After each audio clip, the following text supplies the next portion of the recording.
अभी मेरा काम फिलहाल धंधा बंद हो जाएगा, ऐसा मत बोलो। मतलब मैं वीडियो में आके वीडियो की हाँ भाई सिस्टर रुक जाओ। बर्बाद होने की पहले स्टेज है ये बड़ा हॉरिबल था।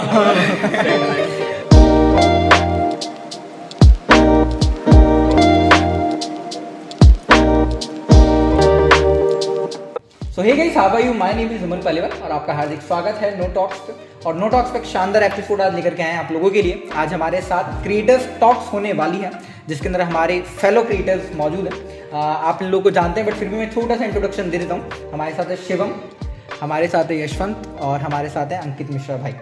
सो अंकित मिश्रा भाई को फाउंडर हैं कलम आरटीयू के, और उनके साथ साथ को फाउंडर हमारे शिवम भाई भी हैं। साथ ही साथ शिवम भाई और यशवंत भाई हमारे द थर्ड आई पॉडकास्ट के भी को फाउंडर हैं। तो लाइक ये ऐसे ट्राइंगल बना हुआ है, मैं स्क्वायर बना हुआ हूँ साथ में। ओके, सो इंट्रोडक्शन आप ऐसे सब जानते हैं। नाउ अब हम सबसे पहले बात करेंगे, सीधे मुद्दे पे आते हैं। कलम आरटीयू क्या है और कैसे स्टार्ट हुआ, क्या जर्नी रही? नमन, सबसे पहले को तो सबको नमस्कार। कलम आरटीयू अपने कॉलेज का एक हिंदी सेवी क्लब है। मैं सबसे पहले आता हूँ कि करता कैसे क्या है। तो अपने कॉलेज में ये हिंदी से जुड़े जितने मुद्दे हैं, एक्चुअली समस्या कॉलेज की है कि कुछ चीज़ें पीछे छूटती जा रही है। टेक्निकल कॉलेज है, लोग इंग्लिश को ज़्यादा महत्व देते हैं, उसमें बातें ज़्यादा होती हैं। तो एक किस्सा था, जब मैं शुरू में जब कॉलेज में आया तो सर ने किसी से एक एप्लीकेशन लिखवा ली हिंदी में, और उसकी कम से कम 50 गलतियाँ उसमें थी। और हमारी मातृभाषा हिंदी है।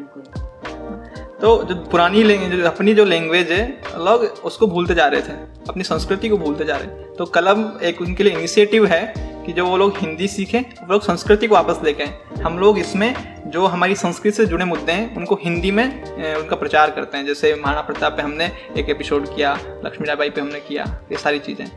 और जर्नी स्टार्ट कैसे हुई, ये बड़ा दिलचस्प कहानी है। जब मैं कॉलेज में शुरू में आया तो मैं ऐसे ही किसी एक क्लब को ढूंढ रहा था कि जिसमें, क्योंकि मैं लिखने पढ़ने वाला था, पिछले 3-4 साल से लिख रहा था, कविताएं लिख रहा था, कहानियाँ लिख रहा था, निबंध वगैरह सब।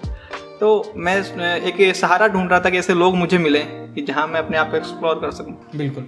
लेकिन चारों तरफ देखा तो कुछ लोग थे कॉलेज में कि जिन्होंने अपना एक ग्रुप बना रखा था, यार हम लोग ये करते हैं। और सीनियर्स ने मुझे बताया, क्या तुम एक काम करो, फलाने से बात करो, और वो इसमें है। मैंने मैसेज करा कि आप पोएट्री क्लब की मीट लगती है, जब भी हो मुझे बता देना। तो उन लोगों ने टालते रहे। उन लोगों का ये था कि वो 5-10 लोग अपना खुद का ग्रुप बना करके और खुद ही रहना चाह रहे थे। वो ना तो किसी को उसमें, कॉलेज में पॉलिटिक्स होती है। और वो पूरा साल निकल गया। फिर कुछ सीनियर्स मिले अच्छे, जिनका सपोर्ट मिला, और लॉकडाउन के बाद हम लोगों ने, मैंने और शिवम ने इस बारे में बात करी, और 4 जनवरी को हमने पहली मीट लगाई कलम की। जूनियर्स का सपोर्ट रहा। क्या बात। एक छोटी सी बात और कहूँगा कि मेरा पूरा मन था कि मेरी जो टीम है, 30 लोगों की टीम आज कलम के पास, वो सब लोग आते, लेकिन ऐसा संभव था नहीं कि सारे लोग एक साथ। बिल्कुल एक इंटरव्यू और शिवम इसके लिए आए। बिल्कुल। शिवम और ये मेरा आपसे अगला क्वेश्चन रहेगा। वैसे तो हम जानते हैं द थर्ड आई पॉडकास्ट की ऐसे शुरुआत हुई, हम पॉडकास्ट कर चुके हैं, हस्टर टॉक्स में एपिसोड 2 में आप लोग फीचर हुए थे, बट फिर भी अगर आप एक शॉर्ट थोड़ा सा इंट्रो दे दें कि जर्नी कैसे स्टार्ट हुई। तो हमने सोचा था कि हम ऑडियो का जो वॉइड है उसको हम कवर करना चाह रहे हो कि इंडिया में जो पॉडकास्ट का स्पेस है ना, वो क्रिएट ही लाइक 2016-2015 से हुआ है। जब स्पॉटिफाई आया था नया, तो उन्होंने स्पॉटिफाई ओरिजिनल पॉडकास्ट निकाले थे। ठीक है, कुछ काफ़ी फेमस पॉडकास्ट हैं जो कि स्पॉटिफाई पर जाकर आप सुन सकते हैं। और उन्होंने एक फीचर निकाला, एंकर नाम से एक ऐप था, जिसके आप खुद के पॉडकास्ट आप बना सकते हो। ठीक है, ये एक पहली बार, मतलब ये एक नई चीज़ थी जो इंडिया में आई थी। तो हमने सोचा कि क्यों ना इस चीज़ को, ये जो वॉइड है, इसको फिल इन किया जाए। और कॉलेज का जो पहला, और मैं ये कह रहा हूँ कि कॉलेज का पहला पॉडकास्ट नहीं था। हमें इंस्पिरेशन कहाँ से मिली थी पॉडकास्ट के लिए? जो हमारा एक क्लब था टेक नाइट्स, तो वहाँ पर तुषार दवे बॉस जिनका आपने इंटरव्यू लिया, तो तुषार दवे बॉस का एक पॉडकास्ट था द स्टूडेंट पॉडकास्ट। और उसमें काफ़ी उन्होंने, जब हम फर्स्ट ईयर में थे तो एज ए जूनियर्स काफ़ी लोगों को उन्होंने फीचर करा था। और जब मैंने वो पॉडकास्ट सुना तो मुझे लगा कि हाँ, ये एक स्पेस है जहाँ पे जाया जा सकता है और ऐसा खुद भी काम हमने किया जा सकता है। तो जब जुलाई 2020 समथिंग में जो काफ़ी लॉकडाउन लगा हुआ था, काफ़ी ऐसा था कि कुछ करने के लिए नहीं है, कुछ नहीं है, तो मैंने शिवम से बात की कि हमारी जो क्रिएटिविटी है, जो हम क्रिएटिव राइटिंग कर पाते हैं, जो हमारा थोड़ा इंग्लिश का थोड़ा बहुत हमें जानते हैं 1-2 चीज़ें, हाँ, तो उसमें हमने सोचा कि क्यों ना उसको यूटिलाइज़ करते हुए हम एक ऐसा प्लेटफॉर्म लेकर आए जहाँ पर लोग हमारी क्रिएटिविटी को सुन पाएँ, हम उसको यूज़ में ले पाएँ। क्योंकि देखो, अगर आप किसी चाकू को यूज़ नहीं करते हो तो उस पर जंग लग जाती है, ठीक है। तो उसको हमें बस यूज़ करना था, और उसका जो विजन है, उसका जो मोटो है, वो सब आपको पता ही है, आपने हसलर टॉक्स में भी सुन रखा है, और नमन पालीवाल के साथ हमने बना रखी है पॉडकास्ट, तो उसको भी आगे आप सुन सकते हैं। तो या दैट्स इट। एक और चीज़ मैं ऐड करना चाहूँगा इसमें कि बेसिकली आजकल जो है वो शॉर्ट वीडियोस का काफ़ी ट्रेंड चल रहा है, जैसा कि हम सब जानते हैं, रील्स एंड शॉर्ट्स ना। हाँ, पर अगर आप चीज़ सबने ऑब्जर्व किया होगा तो इसी के साथ ऑडियो बुक्स का भी एक क्रेज स्टार्ट हो रहा है। काफ़ी सारे प्लेटफॉर्म है, जैसे कि रेडियो पॉकेट, और there are a lot of platforms. Major one is Audible. या ऑडिबल सुनो। तो वो जितने भी प्लेटफॉर्म्स हैं वो सब इस चीज़ को प्रमोट कर रहे हैं कि आप ऑडियो बुक्स को सुनो, कि जितने भी और बड़े बड़े ऑथर्स की बुक हैं वो सब, उनका ऑडियो वर्जन भी अवेलेबल हो रहा है आजकल। तो the thing is that what is the reason behind it, कि अगर आप एक ऑडियो सुन रहे हो then you have to imagine like what it is narrating, right. तो आपकी इमेजिनेशन को एक तरीके से इन्हांस कर रहा है। Like if you are listening to an audio book, then your mind will be imagining that what would have been happen, how this scenario will be looking in reality. So there are multiple aspects, and video में हमें ऐसा interaction नहीं मिल पाता है। But या of course video के भी colour pros and cons हैं। अभी फिलहाल बंद हो जाएगा, ऐसा मत बोलो। बिल्कुल मतलब मैं वीडियो में आके वीडियो के बारे आपसे मेरा एक सवाल है, आप तीनों से, कलम आडियो से भी और द थर्ड आई पॉडकास्ट से भी, कि हम लोग अपना कर रहे हैं बट हमारे साथ साथ एकेडमिक्स भी हैं, इंजीनियरिंग भी चल रही है, और क्या जो साइड हसल हमने स्टार्ट किया है, तो क्या हमारे पेरेंट्स का सपोर्ट है हमारे साथ अभी, या स्टार्टिंग में था, या अभी है या नहीं है? If I talk about the third I podcast, तो जब मैंने स्टार्ट किया था यशवंत के साथ मिलके, तो हम दोनों को वैसे कोई डिफिकल्टी आई नहीं थी फैमिली की साइड से। हाँ, मतलब थोड़ा बहुत एक दो बार मुझे कहा जाता था कि बार बार क्या पॉडकास्ट करता है, क्योंकि पढ़ाई को इतना एम्फसाइज नहीं देता था हमें। और इवन मेरे कुछ फ्रेंड्स थे, उन्होंने भी मुझे कहा था, बट उन सब चीज़ों को फिर पॉजिटिव सेंस में मैंने लेना शुरू किया कि भाई कोई क्रिटिसाइज कर रहा है तो उसका क्या प्लस पॉइंट मैं निकाल सकता हूँ। और इन सब चीज़ों को इवन घर वाले जब अगर कह रहे हैं कि पॉडकास्ट में ज़्यादा टाइम दे रहा है तो वो कुछ सोच समझ के कह रहे होंगे, घर वाले आपका बुरा नहीं चाहते। तो उसको काउंटर करने के लिए थोड़ा स्टडीज़ पे एम्फसाइज कर लो, ऐसा रखो कि घर वाले सेटिस्फाइड है। मेरे साथ थोड़ा सा उल्टा था, मैं बिल्कुल ग्रामीण अंचल का आदमी, और वहाँ जो सिचुएशन ये होती है ना, आप अगर पढ़ाई कर रहे हो, किताब कर रहे हो, तो आप बहुत अच्छा कर रहे हो, और अगर आपने कुछ ऐसा उल्टा सीधा किया तो फिर इसका मतलब आप भाई अलग छोरा भटक रहा है। हमारे बिल्कुल ये होता है। तो जब मैंने शुरुआत में आज से 4 साल पहले लगभग मैंने जब कविताएं लिखना शुरू करी, तो मैंने गीत लिखा और माताजी को मैंने सुनाया, मम्मी को। तो मैं गीत लिखा, मैं बड़ा बिल्कुल खुश होता है ना, मम्मी गीत लिख लिया। और मैंने उनको सुनाया, वो सुनती रही, ठीक है। और लास्ट में की बोले बेटा बर्बाद होने की पहली स्टेज है ये बड़ा हॉरिबल था। और मैंने लिखा भी एक पत्र कहानी लिखी थी एक, याद हो तो उसमें ये था कि कविताएं देख ली और पिताजी ने उस कहानी लिखी हुई, क्या उसके बाद जो हुआ वो एक अलग मैटर है। लेकिन जहाँ तक मेरे जैसे जो लोग हैं जो गाँव से आते हैं, तो वहाँ इस चीज़ को सेकेंडरी माना जाता है।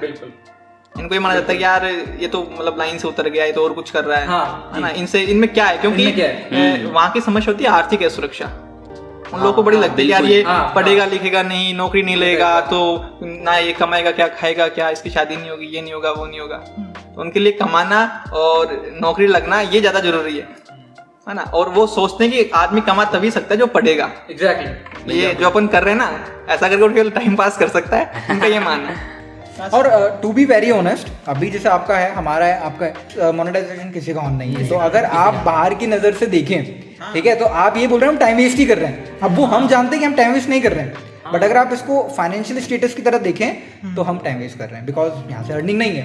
Like our motive is not the financial security. Exactly. Yeah. Right now. We don't have that kind of like pressure that we have to earn money. We have to earn money. Like अगर कुछ आपको कुछ चाहिए, अगर आप कुछ खरीदना है, तो आप अभी ऐसी स्टेज पर हो कि आप अपने पेरेंट्स से बोल सकते हो। बिल्कुल। Right. तो we are just utilizing this time to acquiring the skills, Jin skills से हम आगे जाकर पैसा कमा सकते हैं। So that's the logic जो कि हमारे दिमाग में चलता है कि हाँ भाई आगे जाके हम इन चीज़ों को यूज़ कर सकते हैं, एंड उसके बाद जो फाइनेंशियल है वो भी चीज़ें। So guys my next question is कि आप लोग जानते हैं हम लोग साइड हसल भी कर रहे हैं, so how you manage academics as well as this side hustle as a content creator? Academics की बात की जाए तो उसको आप यूं कि एक तरीके से डिसरिगार्ड कर सकते हो।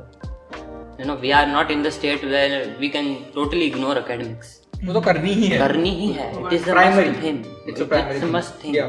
और अगर बात आई कंटेंट क्रिएशन की, मतलब आप कंटेंट ऐसा प्रोवाइड करवाओ जिससे कि आप दूसरों के अंदर भी वैल्यू ऐड कर सको और आपके अंदर खुद के अंदर भी वैल्यू ऐड हो, right? That should be a target of a content creator. और फर्स्ट ऑफ सबसे बड़ी प्रायोरिटी तो आपकी एकेडमिक्स ही होनी चाहिए।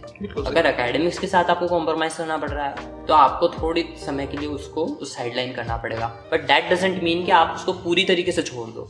If you will just totally isolate it और like leave it, then it will be like all the learning will be lost, because learning is a continuous process. That's the thing. Yeah. So my next question to you is, what do you prefer, job versus content creation? आपने इससे पहले मैं एक सवाल का जवाब दूंगा। आपने एक बात कही थी कि अभी हम लोग जो है फाइनेंशियली इस चीज़ को नहीं ले रहे और हम इसे कमा भी नहीं रहे, टाइम पास कर रहे। मैं बात बताता हूँ आपको, यहाँ गलत करता हूँ।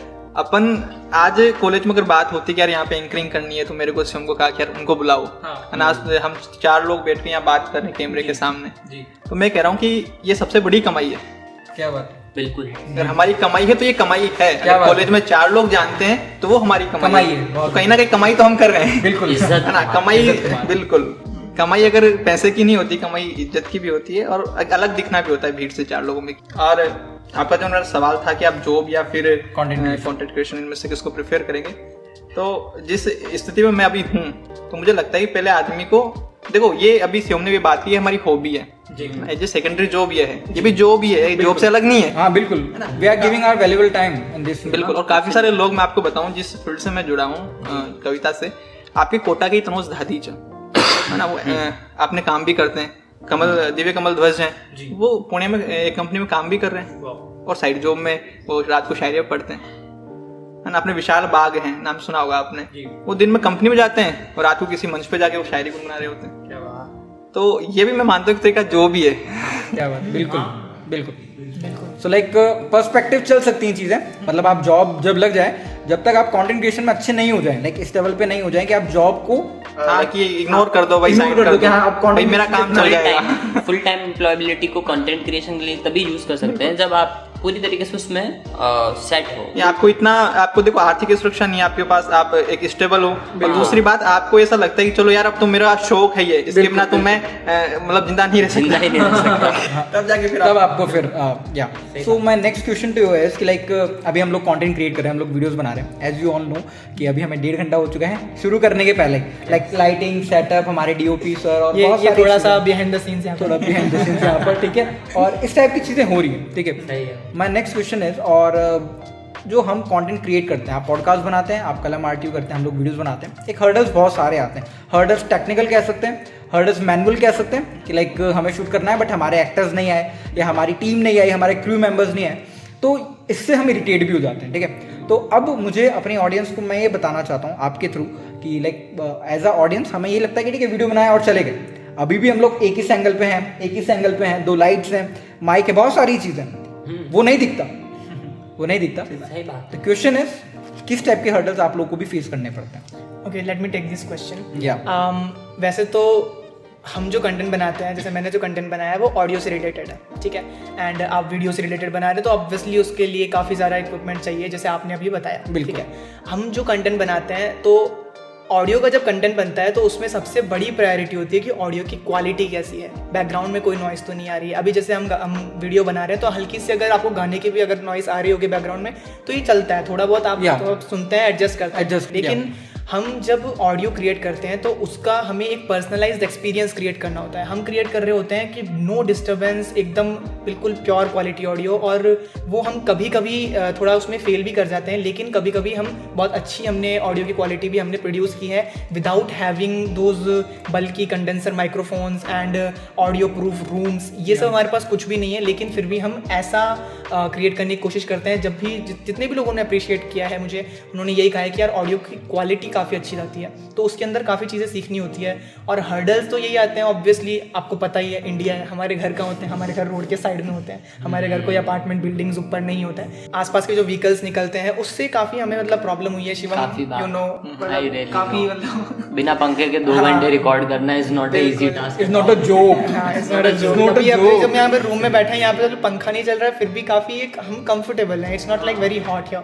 लेकिन अगर हमें हमारे रूम में रिकॉर्ड करते हैं, हम जिस भी तरीके से रिकॉर्ड करते हैं, वो एक काफ़ी डिटेल्ड प्रोसेस है, वो मैं पूरा यहाँ पर नहीं बताना चाहूँगा, एलैबोरेट भी नहीं करना चाहूँगा, क्योंकि हमारे जो सीक्रेट्स है वो रिवील हो जाएंगे। लेकिन जस्ट ये है कि हर्डल्स तो देखो काफ़ी आते हैं, लेकिन अगर आप पैशनेट हो, अगर आप करना चाहते हो, तो देखो अभी हमने 29 एपिसोड निकाल दिया है। 29 एपिसोड सेम क्वालिटी के नहीं है, लेकिन फिर भी हमने अपना पूरा कोशिश किया है कि हाँ, हम अच्छी से अच्छी क्वालिटी लेकर with each episode the quality is improving. So my next question to you guys is कि like जैसे कंटेंट क्रिएशन में हम लोग अभी आए हैं, मुझे 2 साल हुए हैं, आप लोग को लाइक साल भर हो चुका है तीनों को, तो 2 साल पहले अगर मैं खुद को देखता हूँ, सो आई वॉज लाइक मैं बिल्कुल नल था, नल इन द सेंस जीरो। मैंने जीरो से स्टार्ट किया है, मेरी कोई पर्सनैलिटी नहीं थी, सब करते हैं, ठीक है। और लाइक मैं आपको एक रियलिटी बताता हूँ, मैं उस समय ये भी नहीं सोचता था कि यार बाल भी सही करने होते हैं, कपड़े भी अच्छे पहनने होते हैं, आई वाज लाइक पहन के चलते क्या ही फर्क पड़ रहा है। अभी बहुत चेंजेस आ गए, बहुत कुछ सीखा है। और एज अ कंटेंट क्रिएटर मैं एक सिचुएशन को हैंडल ऐसे करता हूँ कि यार पहले ऐसा होता था, मैं बहुत डर जाता था कि यार ये ऐसे हो जाएगा। अब ऐसा रहता है कि I am okay with it, जो होगा देख लेंगे, बिकॉज आप बहुत दर की ठोकरें खा रहे हो उस फील्ड में ना, आप खा रहे हो, हम खा रहे हैं, आप भी खा रहे हो, तो ये एक ऐसी चीज़ है। मेरा पर्सनल क्वेश्चन रहेगा कि आप लोग कंटेंट क्रिएशन में आने के बाद क्या क्या इंप्रूवमेंट्स आपको देखने के मिले? पंचुअलिटी सबसे मेन तो है कि पंचुअलिटी, कंसिस्टेंसी, फिर एफर्ट डालना, लोगों के रिस्पॉन्स को इवेल्युएट करना, उनकी कंसिडरेशन को एक्सेप्ट करना, काफ़ी सारे पॉइंट्स हैं। और सबसे बड़ा फैक्टर तो मुझे लगता है कि कंसिस्टेंसी होती है। अगर एक अच्छा कंटेंट क्रिएटर है तो वो कंसिस्टेंट होगा। Exactly. और अब ये कंसिस्टेंसी केवल कंटेंट क्रिएशन के अंदर ही सीमित नहीं रहेगी, ये कंसिस्टेंसी उसके स्केड्यूल में भी आएगी, और काफ़ी सारे जो रोज़मर्रा के जो भी टास्क कर रहा है वो उसमें भी कंसिस्टेंट हो जाएगा।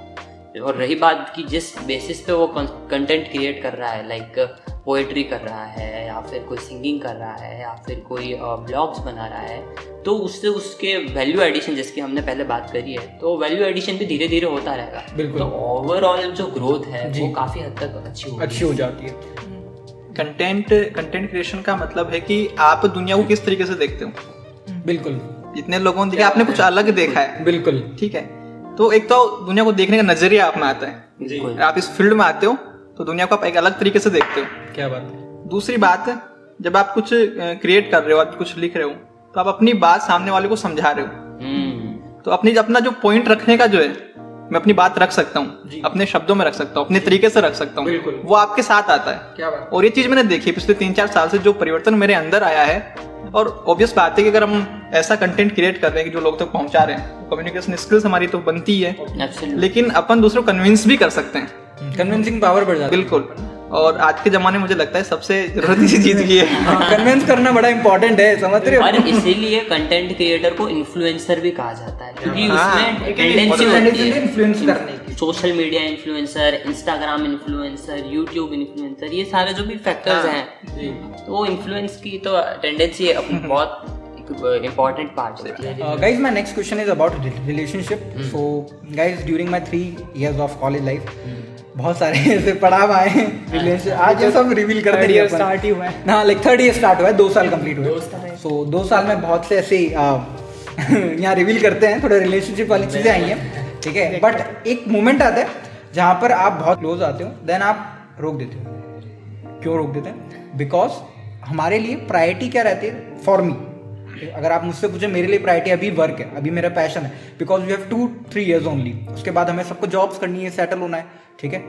तब तक का समय मेरी जो पर्सनल आदत रही है, मैं जब मुझे पता लगता है कि यार ये फ्रेंडशिप से ऊपर जा रहा है, I used to stop, sister रुक जाओ, या exactly, I just used to call her sister रुक जाओ, इससे आगे शिवम से बहुत अच्छी बनी है। बिल्कुल, ये अच्छा भी था सिस्टर।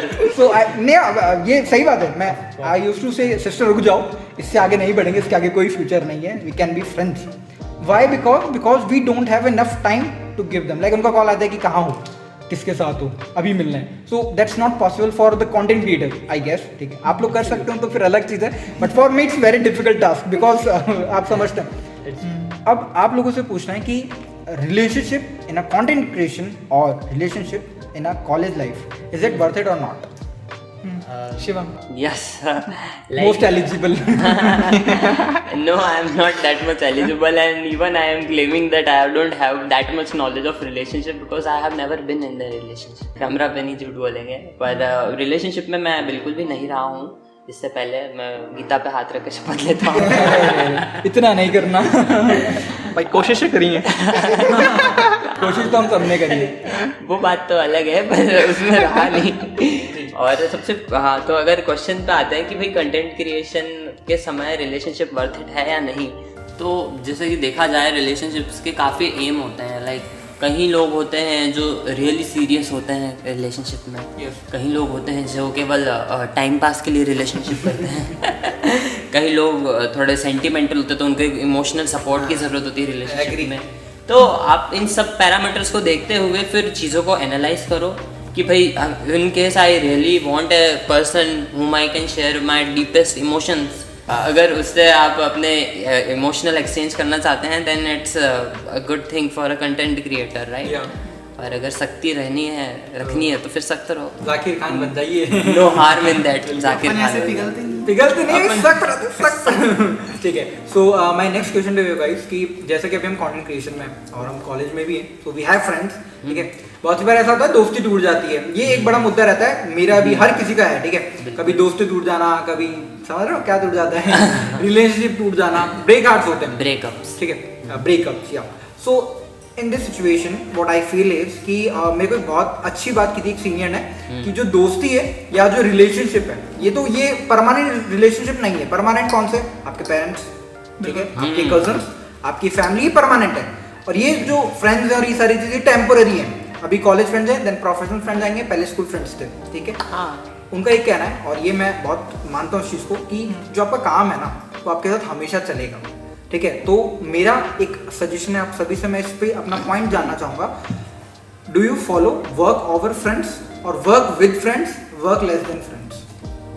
अच्छा क्वेश्चन। और आपका जो सवाल है मैं समझ गया, जिससे कि आपने पूछा किस वजह से ना, जो एक शुरू में अपने साथ टीम थी और फिर धीरे धीरे होता है ऐसा कि वो कह सकते टूट जाती है। No offence please. तो मेरा मानना ये है जी कि कंटेंट क्रिएटर का एक असली जो काम है ना, बिल्कुल, वो यही है कि आप अपने काम के साथ साथ अपने रिश्तों को किस तरीके से संभाल के रखते हो। सफल कंटेंट क्रिएटर कौन है? काफ़ी लोग हैं जो काम करते हैं, कोई वीडियो बना रहा है, कोई ऑडियो बना रहा है, कोई कविताएं करता है, कहानियां सुनाते हैं, काफ़ी लोग हैं, और अपने कॉलेज में भी 1000 लोग मिल जाएंगे। लेकिन सफल कौन है, सक्सेस कौन है? जो दोस्तों के साथ रह के काम कर रहा है, क्या बात, जो उनको साथ लेकर के अपने काम के ऊपर ना तो दोस्तों को हावी होने देता है, ना काम को दोस्तों के ऊपर हावी होने देता है, जो उनमें एक बैलेंस बना के रखता है ना, वो आदमी ज़्यादा सक्सेसफुल है। तो ये अपना बिल्कुल ये काम होना चाहिए कि अपन दोस्तों को साथ लेके वो काम करें। या सो ये last on this positive note, तो गाइस मैं दिमाग मेरा जो है ना भर चुका है, इतने सारे ज्ञान आपसे लिया है, और मैं अप्रिशिएट करूंगा आप लोगों की कम्युनिकेशन स्किल्स। और अंकित मिश्रा भाई आपके तुम दीवाने हैं, तो आपके दीवाने में इसलिए कहूँगा क्योंकि इतनी बातें आज सीखी है मैंने इस इंटरव्यू से। हम लोग बराबर हैं, बट कहीं ना कहीं अगर आप ज्ञान के रूप में बात करें, आप नॉलेज के रूप में बात करें, स्पिरिचुअलिटी के रूप में बात करें, we all are at another level, ठीक है। हम कहीं ना कहीं, मेरा वाले वीडियो क्रिएशन होगा, आपका पोएट्री है, आपका कम्युनिकेशन, सभी लोगों से कुछ ना कुछ सीखने को मिल सकता है। एग्जैक्टली। सो हमें ग्रो करते रहना है। So on that positive note, thank you guys for joining, thank you guys for watching, and आप सभी का यार शुक्रिया, आप सभी ने इतना इंपॉर्टेंट समय निकाला। थैंक यू सो मच नमन। हम लोग अपने कॉलेज कम्युनिटी के लिए कुछ कर पा रहे हैं, ये बहुत ही ज़्यादा अच्छी बात है, बहुत बड़ी बात है। Thank you guys. एंड अब मैं थोड़ा सा बोल देता हूँ कि गाइस हमारे जो थर्ड आई पॉडकास्ट है उनका जो लिंक इन डिस्क्रिप्शन में है, जाकर के आप उन्हें फॉलो कर सकते हैं, इंस्टाग्राम पर भी हैं, सुने उनके पॉडकास्ट, हम लोग फीचर्ड हैं, बहुत अच्छे अच्छे सीनियर्स फीचर्ड है हमारे कॉलेज की, जाकर के देखें। कलम आरटीयू का इंस्टाग्राम हैंडल, यूट्यूब चैनल और जो भी सोशल मीडिया हैंडल है मैंने सब नीचे दिया हुआ है, आप जाकर के ऐड हो सकते हैं, और ग्रुप में भी आप ऐड हो सकते हैं। अगर आप भी कविता बनाते हैं या आप सीखना चाहते हैं या और भी कोई काम है उसमें, हमारे अमित भाई, सॉरी हमारे अंकित भाई, ठीक है, हमारे अंकित भाई और पूरा टीम मदद करेगी। So thank you so much guys for watching, and मेरे लिए भी कुछ बुला दो भाई, लाइक शेयर सब्सक्राइब करवा दो। नो टॉक्स भाई, नो टॉक्स का आने वाला है अभी कुछ नया मसाला क्रिएट हो रहा है जो कि Yes. बहुत जल्दी आने वाला है, तो बिल्कुल सब्सक्राइब करो, लाइक करो इस वीडियो को, पसंद आई होगी। Like Thank you so much. Share करो यार दबाकर, बहुत मेहनत लगती है कंटेंट क्रिएशन पे, इतना टाइम लगता है, आपको बस कुछ मिनट सेकंड्स निकालना है, बस शेयर करो। सो Appreciate करिए। अप्रिशिएट करिए, और प्लीज ये साथी जो नए क्रिएटर्स है ना उनको अप्रिशिएट करिए। हम बड़े क्रिएटर को तो सब कर रहे हैं ना, कौन नहीं कर रहा, बीबी की बहन को हम सभी अप्रिशिएट कर रहे हैं ढिंडोरा के लिए, बट जब आप अपने साथी क्रिएटर को करोगे ना, he will be more confident for his content. So yeah that's all. Thank you so much, Naman. Thank you guys. Bye, Bye guys. guys. Bye. Thank you.